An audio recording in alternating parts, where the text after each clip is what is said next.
All right, guys, so we got something new here today, man. We're going to be taking a look at this SC1 recording audio interface by FiFine, man.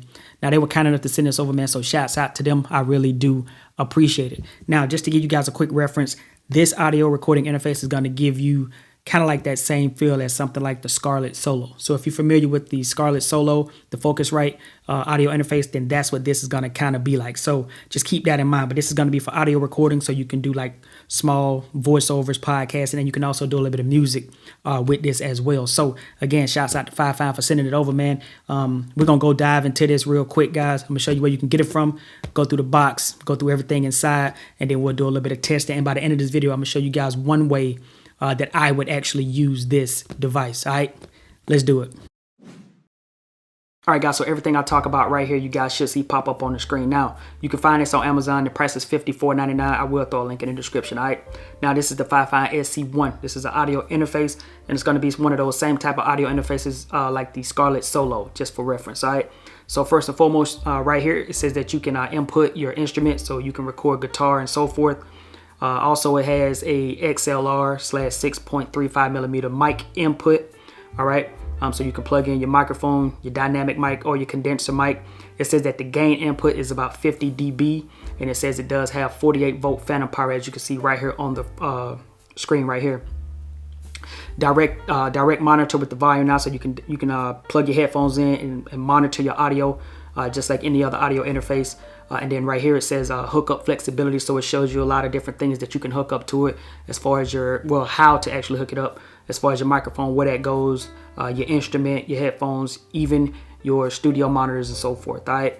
And then right here it has an input gain knob, so on each one of these knobs, as far as the input and the gain is concerned, you'll have a green, yellow, or red. So, obviously red means you're clipping and so forth, but at a minimum, it's going to show you if you're clipping, peaking, or whatever the case, all right? So another quick thing about this is just to keep in mind that this is a very compact audio interface. It's going to be, again, along the lines of like the Scarlett Solo, so it's going to be good for music recording and like voiceovers and like just single person podcasts and stuff like that, all right? So just keep that in mind, all right? So with that, we're going to jump into the unboxing, and then we'll go into some testing, all right?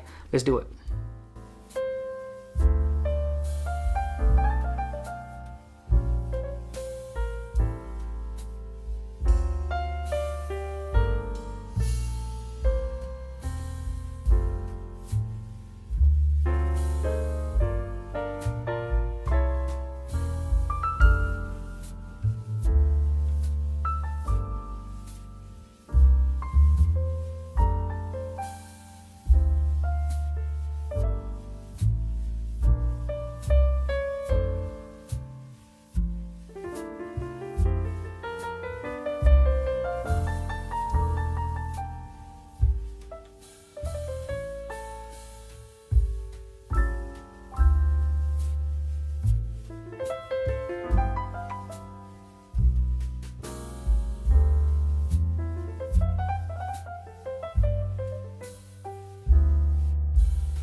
All right, so I wanted to get face-to-face with you guys just for a second, just to talk a little bit about this build quality before we test some audio on this thing, all right? So to me personally, man, the build quality on this thing is very, very plastic. Like, it's very plastic, and I'm talking over-the-top plastic. It's very lightweight.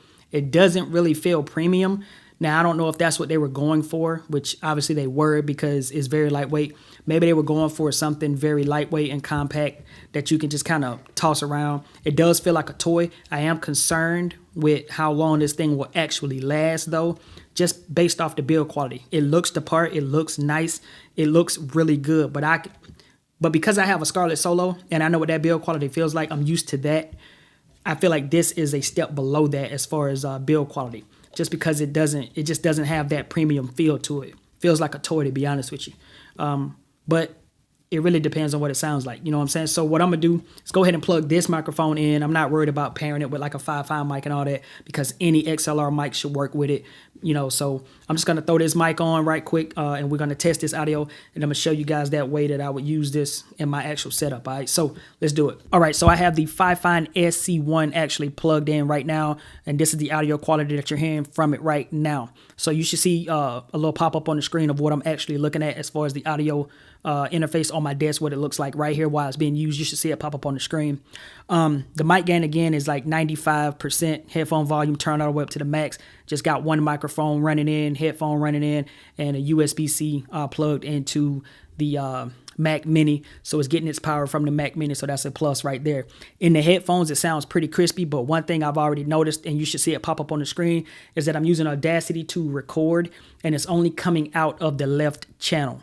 All right, so it's only coming out of the left channel. Now in post, I know that I can switch, you know, like kind of adjust the left and right channels and put it on like 25, 75, so it can kind of be equal, and then turn the volume up. I can fix it in post, but just know that off the rip, I'm getting a left channel signal only, and I do have it in stereo. Obviously, mono puts it in one. I put it in stereo, and it's still in one. So no matter what, for me, it's only coming out of the left channel right now. Now, when I first plug it in and I first turn Audacity on, it does show both left and right.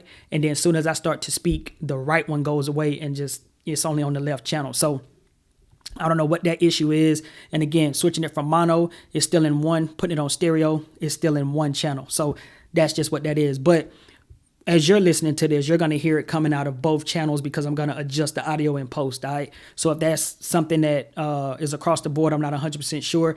I haven't seen any other reviews on this device just yet.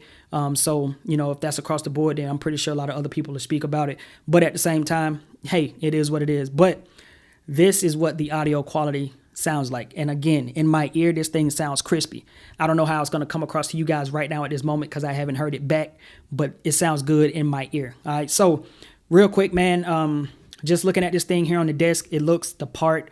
I like the fact that it's black and it's small. It's lightweight. I'm a little concerned, again, like I said earlier, just with the build quality. I'm not sure how long this thing will actually last because the build quality feels like, it just feels very toyish. You know what I'm saying? It feels very toyish.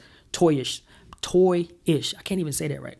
But again, it does look nice though. And the meters, the monitor, like the green levels and red levels, all that stuff is working. I'm in the green and I have it to 95 and I'm in the green. I haven't went red or anything like that. I'm in green all this whole way through. I like the fact that it has a 48 volt phantom power button. You can also put in an instrument. You got your headphones, all of that good stuff that a standard audio interface would have. All right. So I wanted you guys to hear this audio quality. Don't need to go through any plosives or anything like that because we're not testing this microphone. We're just trying to see what this thing actually sounds like. And again, I will use this for the next few videos to come just so we can continue to use it, so we can continue to see what the audio quality sounds like. And again, I'm not sure about the whole left channel thing just coming out of the left side. At least that's what it's showing on Audacity right here.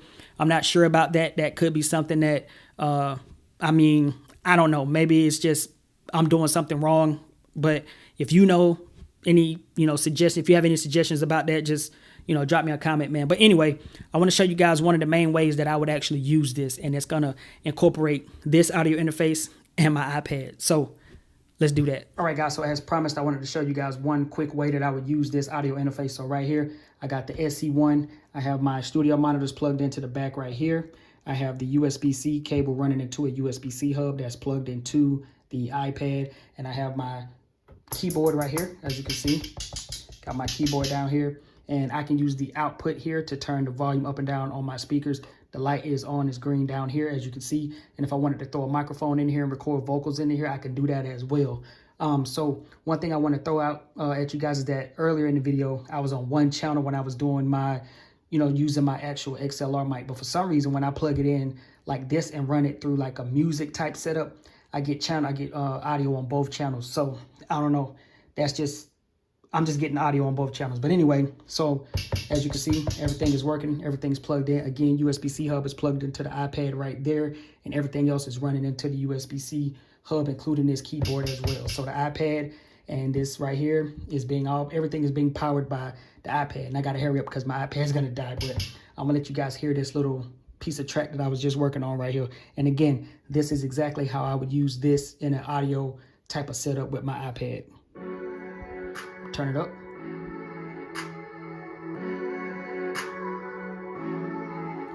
We'll just let it go for a couple of seconds and then we'll stop it, all right?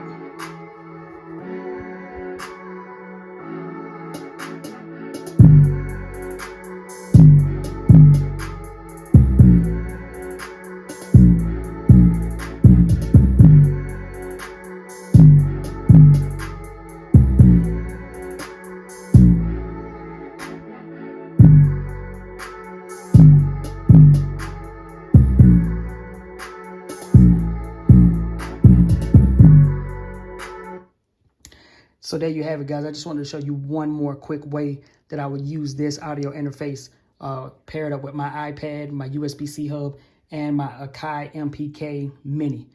Let's wrap it up. All right, so my final thoughts is that the audio quality sounds really up to par. I like it. At least coming out of the headphones, it sounds good. And then listening to, the playback, it sounds pretty good.